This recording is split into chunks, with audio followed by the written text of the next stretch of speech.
di sebuah desa kecil di pelosok Kabupaten Sumedang, berdiri sebuah sekolah dasar yang sudah tua. Bangunan itu didirikan puluhan tahun lalu, ketika desa masih sepi dan listrik belum masuk.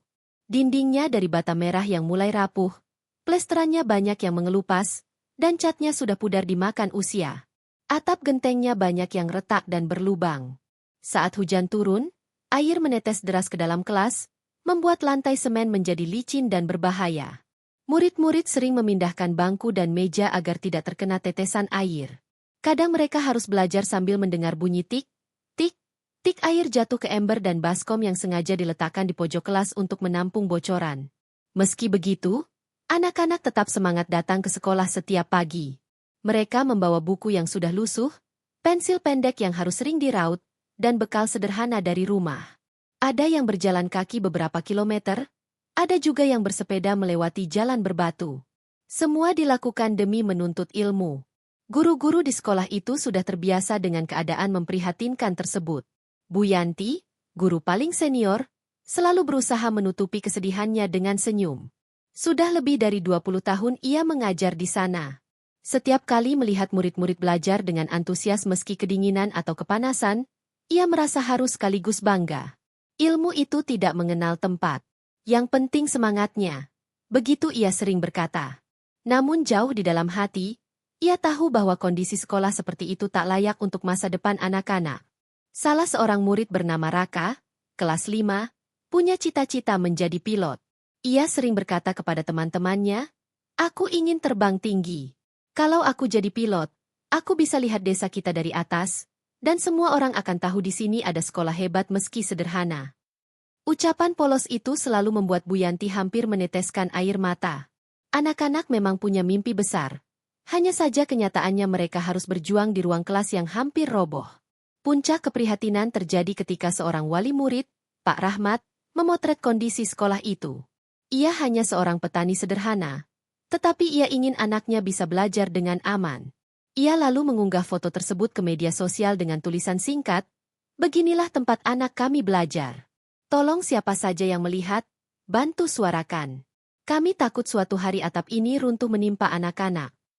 Tak ada yang menyangka, unggahan itu menjadi viral. Dalam hitungan jam, foto sekolah tua itu dibagikan ribuan kali. Komentar netizen berdatangan.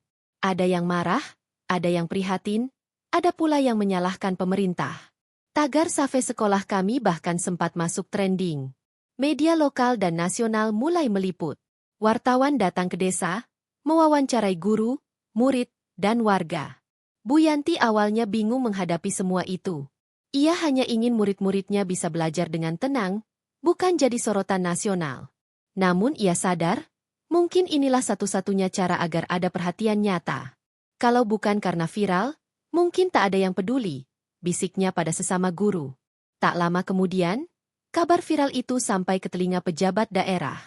Wakil Bupati Sumedang, Pak Hendra, menerima laporan langsung dari stafnya. "Pak, ini sudah ramai sekali di media. Netizen menunggu jawaban pemerintah. Kalau kita tidak turun tangan, nama baik daerah bisa tercoreng," kata ajudannya. Pak Hendra terdiam sejenak, lalu menjawab, "Ini bukan soal nama baik. Ini soal anak-anak.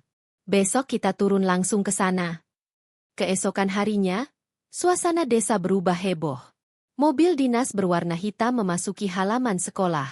Murid-murid yang sedang belajar berlarian keluar kelas, berdesakan ingin melihat. Guru-guru berdiri di depan pintu, wajah mereka campuran antara tegang dan harapan. Bu Yanti menunduk memberi salam.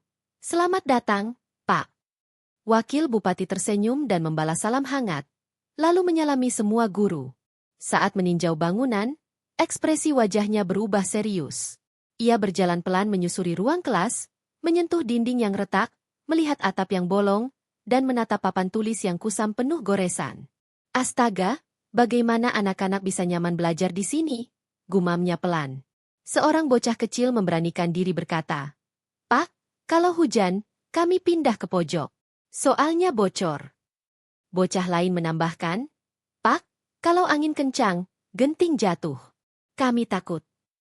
Wakil Bupati segera berjongkok, sejajar dengan tinggi anak-anak itu.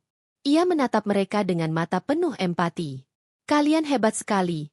Masih semangat belajar meski tempatnya seperti ini. Saya janji, kita akan perbaiki sekolah ini. Kalian berhak belajar dengan aman dan nyaman. Suasana pun berubah haru. Beberapa guru menitikkan air mata. Pak Rahmat maju ke depan, suara bergetar saat berkata, "Pak, kami hanya ingin sekolah ini aman. Kami tidak meminta mewah. Asal atap tidak bocor, dinding tidak roboh, itu sudah cukup." Wakil Bupati menepuk bahu Pak Rahmat dan berkata, "Saya minta maaf karena terlambat melihat keadaan ini. Tapi mulai hari ini, sekolah ini tidak boleh lagi diabaikan." Janji itu bukan sekadar kata. Hari itu juga, Wakil Bupati menelpon Kepala Dinas Pendidikan dan memerintahkan survei teknis serta penganggaran darurat. Berita tentang kedatangannya kembali viral. Kali ini dengan nuansa positif. Beberapa minggu kemudian, pembangunan dimulai. Tukang bangunan berdatangan, membawa semen, batu bata, dan genting baru. Warga desa ikut bergotong royong. Ada yang membantu mengangkut material, ada yang memasak untuk para pekerja. Murid-murid sementara dipindahkan belajar di balai desa. Mereka rela berdesakan, tetapi tetap bahagia karena tahu sekolah baru sedang dibangun. Proses pembangunan tidak selalu mulus. Kadang cuaca buruk membuat pekerjaan tertunda. Kadang ada isu miring tentang keterlambatan dana. Namun warga tetap semangat menjaga agar proyek ini selesai tepat waktu. Bu Yanti bersama guru-guru lain ikut mengawasi jalannya renovasi, memastikan tak ada yang disalahgunakan. Akhirnya, setelah berbulan-bulan, sekolah baru berdiri kokoh. Bangunan dengan dinding cat putih cerah, jendela kaca lebar, lantai keramik bersih, dan atap yang kuat tak lagi bocor. Hari peresmian menjadi momen penuh haru. Murid-murid bersorak gembira, guru-guru tersenyum lega, warga desa bertepuk tangan. Dalam pidatonya, Wakil Bupati berkata, "Sekolah ini berdiri kembali bukan hanya karena pemerintah, tetapi juga karena suara kalian semua. Ingatlah, ketika rakyat bersatu, tidak ada yang tidak mungkin."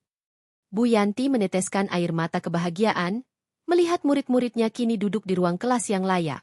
Raka tersenyum lebar dan berbisik kepada temannya, "Sekarang mimpiku jadi pilot pasti bisa tercapai. Sekolah kita sudah hebat." Sejak hari itu, sekolah tersebut bukan hanya tempat belajar, tetapi juga simbol perjuangan. Kisahnya menjadi bukti nyata bahwa suara kecil bisa mengubah banyak hal.